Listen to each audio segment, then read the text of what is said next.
चला तर मग आता बनवूया या अक्षय तृतीयाला पालकाची भजी। तर इथे काही हिरव्या मिरच्या घेतलेल्या आहेत आणि लसूण घेतलेला आहे। आता हिरवी मिरची आणि लसूण याची पेस्ट काढून घेत आहे। तर इथे लसूण थोडा जास्तच घेतलेला आहे। तर आता याची पेस्ट काढून घेत आहे। अशी लसूण आणि हिरव्या मिरच्याची पेस्ट भज्यामध्ये किंवा भाजीमध्ये थोडीशी टाकली की चव चांगली लागते। आता पेस्ट काढून घेतल्यानंतर बघा येथे काही पालक, एक जुडी पालक घेतलेली आहे, ती बारीक चिरून घेतलेली आहे। कांदा, कोथिंबीर, जिरं घेतलेला आहे।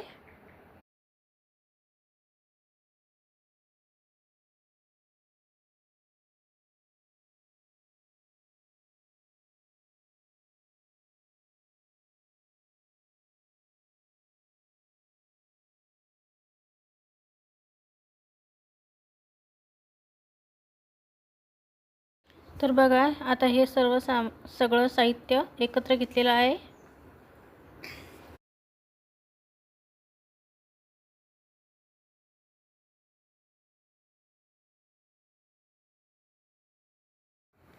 तर येथे हिरवी मिरची आणि लसूण याची पेस्ट काढून घेतलेली आहे।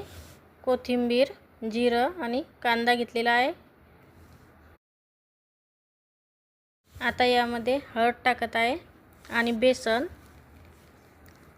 तुम्हाला जेवढं पाहिजे तेवढं बेसन तुम्ही कमी जास्त टाकू शकता। बेसन टाकल्यानंतर यामध्ये मीठ टाकत आहे। आता हे सर्व पाणी टाकून मिक्स करून घेत आहे। तर थोडं थोडं पाणी टाकून मिक्स करून घेतलेलं आहे, जास्त पातळ पण नाही केलेलं बघा।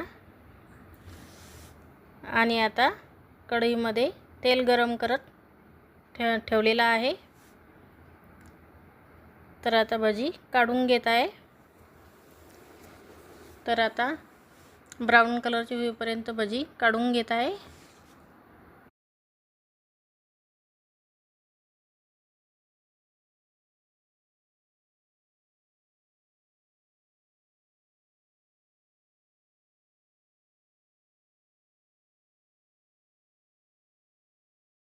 तर बघा आता भजी ब्राऊन कलरची झालेली आहे, तर काढून घेत आहे।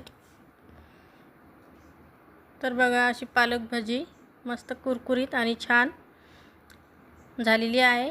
तर रेसिपी कशी वाटली ते नक्कीच सांगा आणि व्हिडिओ आवडल्यास लाईक आणि सबस्क्राईब करा आणि तुम्ही पण नक्कीच बनवून बघा अशा प्रकारची भजी, तुम्हालाही नक्कीच आवडेल। तर नेक्स्ट रेसिपीमध्ये तुम्हाला कुठली रेसिपी बघायला आवडेल ते कमेंट करून नक्कीच सांगा आणि व्हिडिओ आवडल्यास लाईक करायला विसरू नका।